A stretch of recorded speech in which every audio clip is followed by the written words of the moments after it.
Hi, and welcome back to our podcast. I'm Jasmine the Queen. Boss Lady Amy. Nicole Ravioli. And in this episode, this one is going to be called I'm Over These CE-Hoes. Basically, what we're going to be talking about is how the CEOs for a lot of healthcare businesses kind of treat the clients as more of like just business instead of looking at them as people. Numbers. Yep. Numbers. That's resident number 1, resident number 2. Oh, resident number 1 brought in $10,000 last month. Yeah. Or they move them to specific houses so they can meet the budgets. And that creates many problems in the homes because then we end up with residents that just don't mesh well. Right, yeah, because they'll put like a resident that just doesn't like fit in a home correctly with everybody else, and then all of a sudden there's like a whole bunch of problems or a whole bunch of behaviors with everybody else because this resident just doesn't mesh well with everybody else, but they're only there because they're bringing in enough money because of like how many cares they get. And then there's the opposite side of the coin. When they put a independent resident into a facility or home that has full cares and they're the only ones like that, and then they basically think that they run the show and that they're like basically another staff. Oh, don't even get me God. started. Do not even get me started. I can't imagine who you're thinking of. Gee, a few come to mind. Oh, A kerfluffle. you're welcome for that word. Do we have any stories about this? I mean, probably. Just give me a second. Bring them to the forefront. Oh, yeah. Like the certain ones that I think you remember this one too or whatever, but she would always literally tattletale or tell on everybody else in the home. Oh, this person's doing this. Or she would take matters into her own hands and she would be like, oh, this person needs this or this person needs that or this person did this. I'd be like, girl, worry about yourself.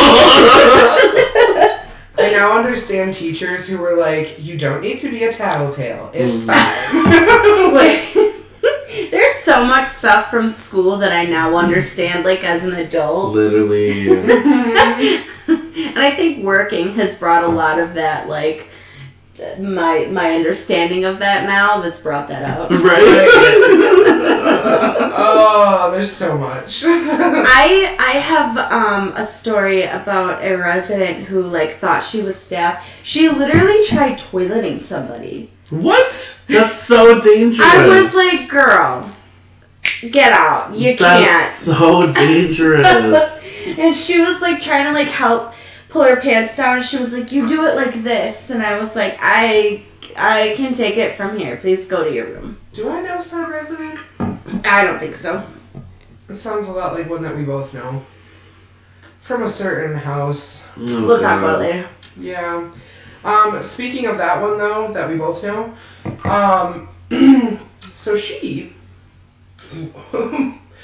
was telling me, so you lost your straw. I did. Anyway, it's fine. I know I couldn't find the regular ones. It's coming back up.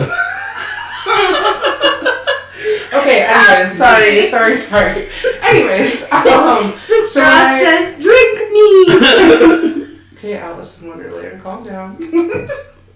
Okay, continue. So, when I first started at that house, she was telling me about how she used to be a caregiver, and since that house had been so short-staffed, she was helping with cares and, like, helping get people up and all this stuff. And I was I know what you're talking about. It's not that. Different area. Oh, okay. But Yeah. this one, yeah. So anyways,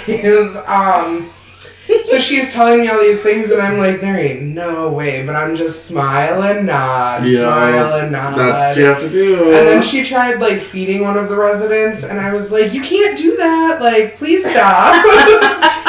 Please stop.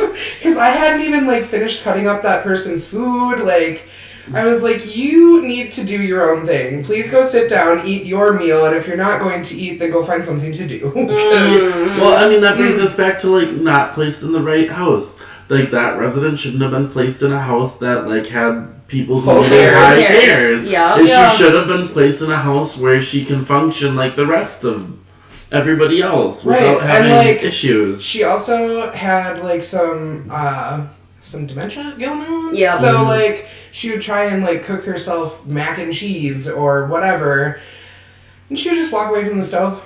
Yeah. Just leave it on, and I'd be like, can you not? Can you please not? And if you do, then you need to stay over here and watch your food. Mm-hmm. Like, I have no problem with you cooking for yourself, but you need to stay and watch your food then. You cannot step away from the stove. Or get one of us first. Yeah, right. Something. Well, I'm going to play devil's advocate here, even though I'm the one that just brought up that point earlier that we started talking about. But sometimes when we are so short-staffed, again, going back to how sometimes these people are thought of as numbers and not people, when we don't have enough staff, like when it's a house where it's like, oh, you really only need that one staff, even though there really should be two, having those members who are higher functioning can be beneficial, depending on what task they're doing. Like, obviously, we cannot rely on residents to toilet each other. No, but like cleaning little throughout the things. house and stuff. Sweeping, sometimes mopping if they're willing, or taking out the garbage. Little things, but very, very helpful things. Even doing their own laundry. Yeah, it just depends on like their cognitive level and their physical level, to be honest. Right, exactly. But no, they cannot take care of the other residents. That's not okay. And if you have a resident that ever tries to do that, please stop them immediately. Please. Please. That violates so many things. Right. Like, including the other resident has. Right, including HIPAA, because the residents don't have the right to know what's going on with other residents. Yes. Correct. Right, and then it's the worst when they try and talk about it with you later. Like the one that was was like, doing that. Oh, is so-and-so doing okay? And I'm like, not something I can discuss with you. Right, or like if they have a fall, oh, are they okay? Did they break a hip? Well, you don't see the paramedics here, so... Yeah, you kind of like dance around the question. Right. Yeah, you definitely have to get really creative in ways not to be a super sass, but also not answering the question. Mm-hmm. Although sometimes I feel like I've given up. When I've answered the same question 1,000 times, I'm like, yeah, just go away. Yeah, They're for fine. real. Yeah, when they ask like the same question multiple times, after a while, I'm just like, no, I'm not here anymore. We're not I'm discussing gone. I checked this. out. Jasmine's not here right now. Please leave me. I literally did that. I had a resident that was asking me the same thing like all day, and I was there for 16 hours. So, like the last time he asked me, I was like, Jasmine's not here right now. Please leave a message after the beep. And I walked away. Perfect. It sounds mean, but like, you caregivers understand. People who aren't caregivers, like, if you were a caregiver, you would understand. Yeah, so that reminds me. I had a girl training with me the other week, and she, like, saw me take something away from a resident, and I didn't do it, like, in a mean way or whatever, but to her, it probably looked like I was, like, snatching. Was it that rattle? No. No, it was, cards. Oh, I know. I know exactly what you're talking about. And so I took them away, and like I was trying to explain, like, hey, we're gonna go, what was it, bowling. We're gonna go bowling, like, and she's just looking at me in horror, and I'm like, ma'am, no. Like, this is her first caregiving job ever. I'm like, oh God, come back to me in about a decade. Your favorite person to work with.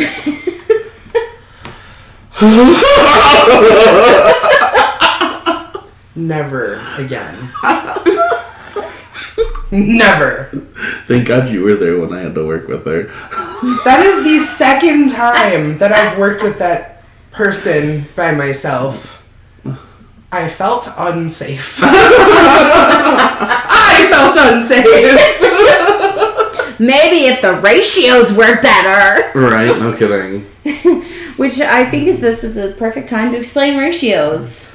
Go ahead. Like a 1-to-1 or a 2-to-1 or like a... Yeah. So typically, you are going to, when you work in caregiving, you're going to encounter a either 1-to-3 ratio or a 1-to-4 ratio. So that means 1 staff per 3 residents or 4 residents. It's usually 4. Sometimes it's 3, but it's usually 4. Mm-hmm. And then there's a 1-to-1, which means this person requires constant supervision from 1 person. So 1 staff per 1 resident.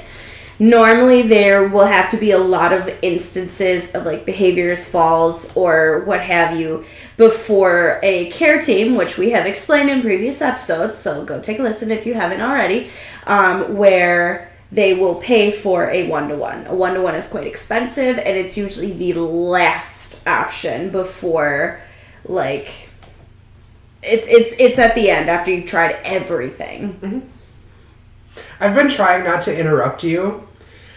8-to-1. 8-to-1. It is. Well, it depends on the cares. So I've had worse. I've had 24-to-1. I know. I have had the same, but like... Oh, you're talking in big facilities. Yeah. No, Okay. not just in big facilities. I've worked at 3 different houses now where it has been me and 8 residents. Mm. And it's not like all of the residents were super low cares and there was an elopement risk. Like, can we talk about that? I just did that the other night at my travel job. Let me explain.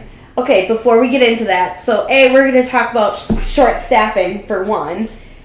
And Nicole holds her tongue not to interrupt Amy, but here we are. and B, it's all about how bad the cares are, what the care teams will pay for, and this is exactly why we're saying that these people are looked at as numbers, because these cares can be very high maintenance, but on paper, it might not look as bad or sound as bad as what it actually is. And I know that I've explained what elopement is, but I'll do it again. An elopement is someone who runs away. He's a runner. He's a track star. So, like, they exit the facility. They're supposed to be under 24/7 supervision. They don't, like, have permission to be by themselves, but they just dip out at some point. So, like, if I'm in the bathroom with someone else or, like, in another resident's room because, you know, there are Hoyer lifts and stuff, did we explain what that is?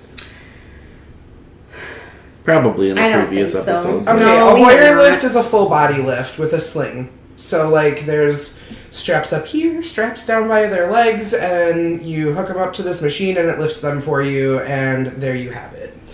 So, those are normally required to have 2 staff, but somehow some places get away with 1 person. Like, it actually being allowed to have 1 person. So, one thing that's real neat about lifts is that even though, like, the federal government says that you're supposed to have 2 on, another real neat thing about that is that they're like, hey, this is the guideline, but we're actually going to leave it up to every individual state. So some states have laws saying that they require 2 people, and some states, like ours, are like, nah, 1's fine. And in fact, not. Because, like, if you're overworked, like most of us are, and you're working, like, your 4th 16 in a row, then you probably, like, shouldn't be doing that by yourself. Because if you hook up the sling wrong, there's very high chances that you can drop that resident after you have them lifted in the air. So, and it's nice to have a second person, because I don't know about you, but I've had the freaking machine die on me while I, like, halfway lifted, and I'm like, now what the fuck? they're so obese, they tilt the machine. Oh, yeah, so you need somebody to, Or like, then they hold don't them. stop doing this, and you're like, keep your arms down! Right. Oh, also, I should mention that each sling that goes under the resident also has, like, fabric handles on it, so you can pull them back or, like, position them wherever you're putting them, whether it's in bed or in their wheelchair, in a recliner, or whatever. anyways, like I was saying, if I had that resident elope, you're supposed to follow them and call the cops. How am I supposed to follow them or know which direction they went if I'm in a room with somebody else by myself? Right.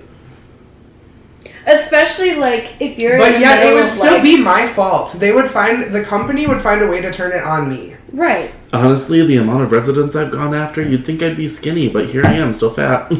Same.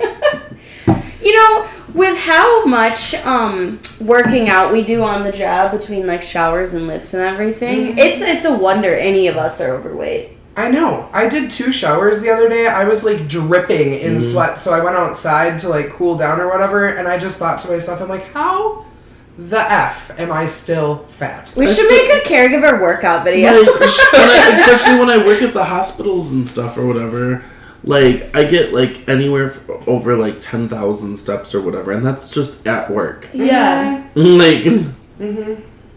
It's crazy. I don't know how. See, I feel like every time we work out, though, we just, like, undo that, because then at the end of our shift, we go to, like, McDonald's or something. Yeah. Regardless, 'Cause we didn't we eat all burn day. well over whatever we're eating at McDonald's. Like, I don't care. It's just, like, rinse and repeat. McDonald's, workout. McDonald's, workout. Sad. But, like, okay, so going back to what you were just talking about, imagine if you were, like, giving a shower or something. Like, depending on the resident, you can be stuck in the bathroom for, like, 20 to 30 minutes. That's a long time for an eloper to get a head start. Yeah, that's what I'm saying. Like, and they still think it's totes fine. Well, they did until the state stepped in. They're required to have 2 staff now. At all times. I'm trying to think of what place you're talking about. You know where I'm from. Oh, okay. Got you. Got you. I understand now. Yeah, it's it just wasn't great. Was it grape? It was not, in fact, grape soda. It was orange. So, there's a couple different reasons. Well, I guess we should say a couple different faults for this. So, A, it's the MCOs, the care teams that we have talked about in previous episodes, what they're willing to pay for, and let me tell you, it's not a lot. Nope. The rates in which facilities will either pay or accept these people, that's usually also not great. Yeah, that's usually what it comes down to. It's usually not any, like, one individual person. It's usually an organization between either the state that you're in or the facility, or a combination of both. Right. So, the CE-Hoes better get on it. CE-Hoes. Why are you making that face? I don't know. You just looked utterly disgusted. I was like... She was trying to figure out her words, and I'm like, come on, girl. I say she-e-hoes because a lot of them are female. And a lot of them also have either never worked in a home, or have, which makes it worse, because if they have worked in a home and they know how bad it is when you're, like, single staffed with 8 residents, and they still expect you to be fine with that. They also usually have a lot of filler and Botox.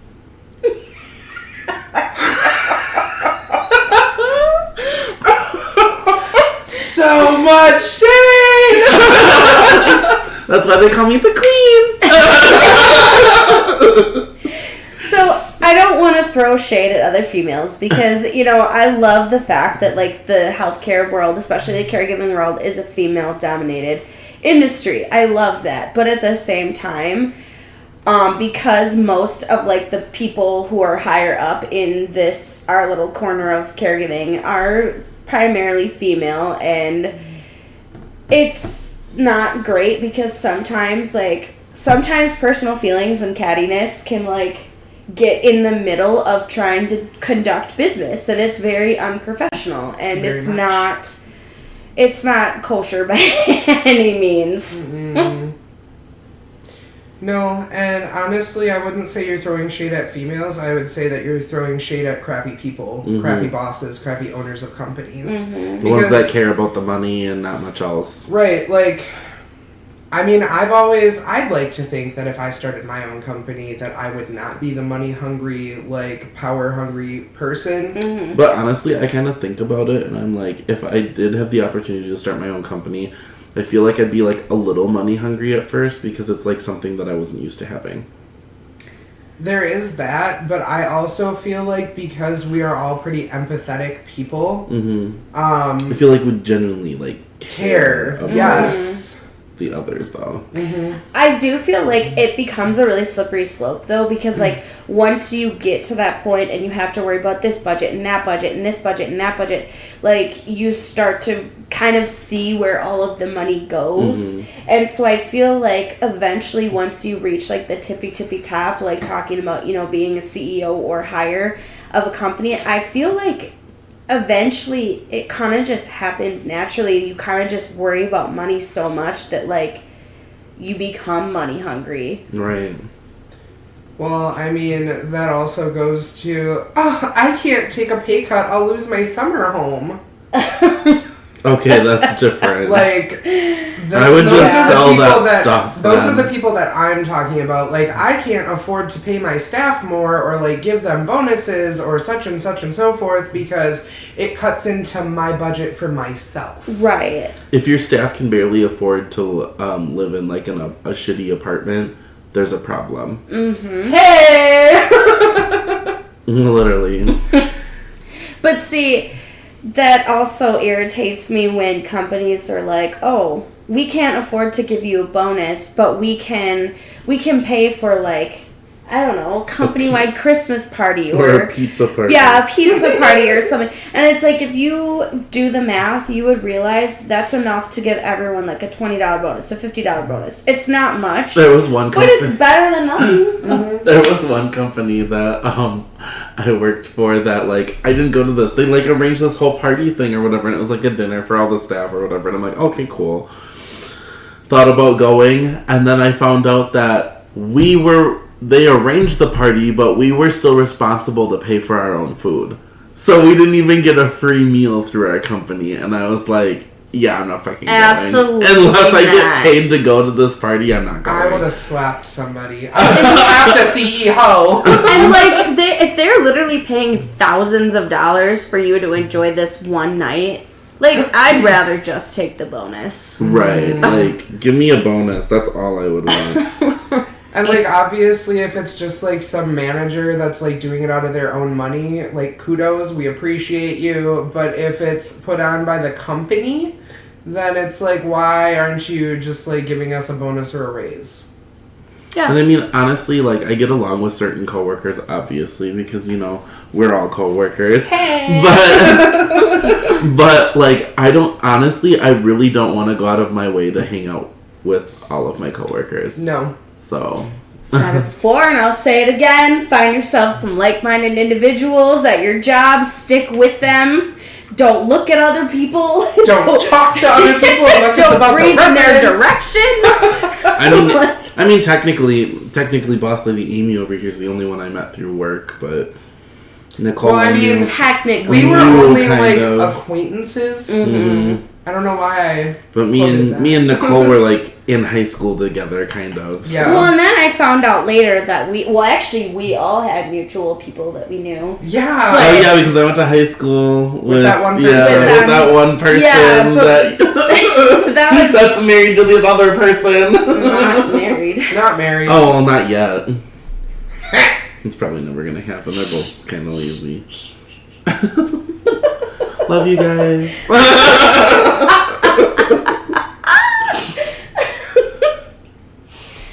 Throwing the shade. That's why I'm the queen. And you get shade. And you get shade. Check under your chair. It's shade. I need the RuPaul shade button. Yeah. We should get you one. I know, it's totally on the TikTok shop.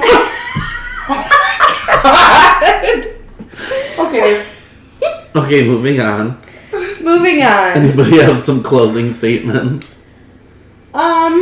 If you're People a CEO, aren't numbers. If you're a CE-Hoe, don't be a hoe. Be a CEO and don't be a dick.